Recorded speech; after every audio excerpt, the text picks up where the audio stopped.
Sir. അല്ല, ആരത്? ഉണ്ണി sir. വാ. നീ ഇത് എവിടെയായിരുന്നടാ? കുറെ ദിവസമായിട്ട് നിന്റെ അഡ്രസ് പോലും ഇല്ലല്ലോ. ആ ദാസും ഫിലിപ്പ് ഇന്നും കൂടെ നിന്റെ കാര്യം പറഞ്ഞോളൂ. എവിടെയെങ്കിലും പോകുന്നു പറഞ്ഞിട്ട് പോയിക്കൂടെ? തുഷ്ട.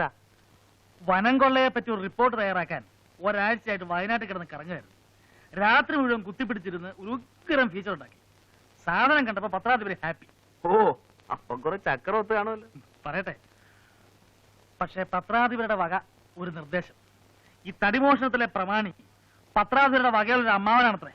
എന്നിട്ട് പക്ഷെ അയാളാ നമ്മുടെ കഥാനായകൻ. ഉറക്ക വളച്ചതും കഷ്ടപ്പെട്ടതും മിച്ചം. വാരാന്ത്യപ്പുറത്തിലേക്ക് സിനിമാ താരങ്ങളും വിവാഹ ജീവിതവും എന്നൊരു സാധനവും കഴിച്ച് അതിന് വലിയ കഷ്ടപ്പാട് വേണ്ടല്ലോ. അരമന രഹസ്യം, അങ്ങാടി പരസ്യം. ഇത്തരം ചീപ്പ് സാധനങ്ങൾ എഴുതുന്ന സമയത്ത് നിനക്ക് വല്ല വേറെ ജോലിക്കും പോയിക്കൂടെ? എന്നാലേ മഹത്തായ കുറെ കലാസൃഷ്ടികൾ അങ്ങോട്ട് ഏൽപ്പിക്കട്ടെ. പരസ്യപ്പെടുത്താവോ? ശമ്പളം തരാവോ? എന്ന് പറഞ്ഞാലിപ്പോ അത് പറ. കഴിഞ്ഞുകൂടെ ആശാനെ. സ്മാളൊന്നുമില്ലേ ഇവിടെ? സ്മാളും കീഴൊന്നുമില്ല. ഇതന്നെ ഷാപ്പ. തമാശകളെ ആശാനെ പറ.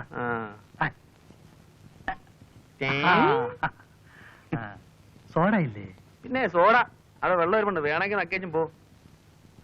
വെള്ളമെങ്കിൽ വെള്ളം. അല്ലാതെ മുഴുവൻ തീർത്തോളല്ലേ? എനിക്ക് വേണ്ടല്ലോ. സ്മാൾ എനിക്ക് വെച്ചേക്കണേ.